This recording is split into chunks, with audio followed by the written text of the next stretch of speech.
मुझे ऐसी खतरनाक बीमारी हो गई कि डॉक्टर के बश का नहीं था। और मैंने मेरे सेवक को कहा कि सुबह दरवाजा खोलना और मेरे जाने के बाद ऐसी ऐसी व्यवस्था, यहाँ कुछ आडंबर नहीं होना चाहिए।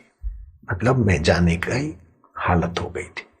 कमरा बंद करके मैंने कहा कि अब डॉक्टर के बश का नहीं है शरीर। बहुत स्थिति गंभीर थी, ऐसी गंभीर कि उसका बयान करो तो आपके आंखों से अभी आंसू आ जाए। ऐसी स्थिति, फालसी मलेरिया। और कई दिनों के बाद पता चला फालसी मलेरिया रोज अपना 200 मिली खून पानी हो जाए, दूसरे दिन 400, तीसरे दिन 800, चौथे दिन 1600, पांचवें दिन 3200 मिली पानी हो जाए, वैसा फालसी मलेरिया। और क्या तो और फिर वो ऐसे बड़े बड़े डोज मिले कि दिमाग, आंखें तिरछी हो गई।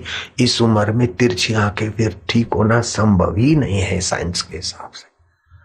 और कान का और क्या क्या हुआ, लीवर, किडनी, पाचन तंत्र सब जवाब दे बैठे।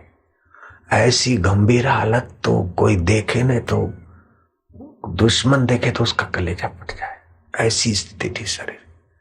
तो मैंने कहा, और फिर शरीर ऐसा होता था तब मैं सोचता था कि शरीर को हो रहा है ना। जब ये सोचता तो शांति और आनंद आ जाता, बल आ जाता। फिर थोड़ा ऐसे तो फिर छटपटाता, तो मैं पूछता कौन कर रहा है, तो हंसी आ जाती थी। तो ऐसा करके हम उसके साथ फिर कमरे में बंद हो गए।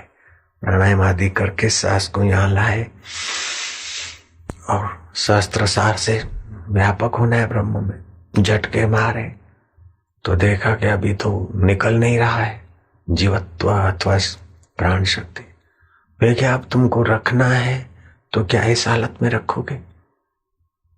किसी फोटो के आगे नहीं, वो तो सर्वव्यापक है। अगर रखना है तो ठीक, अब तुम कर सकते हो।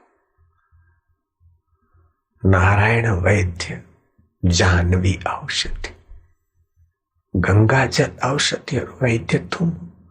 बोलो अब तुम्हारी क्या मर्जी है, जैसी तुम्हारी मर्जी। अमोलत हो गया, मैं कर लेता हूं। महाराज वो तिरछी टेढ़ी आंखें हो गई थी, वो भी ठीक हो गई। और बीमारी के पहले जितना शरीर बढ़िया था उससे कई गुना अब और जवानी चमक रही है।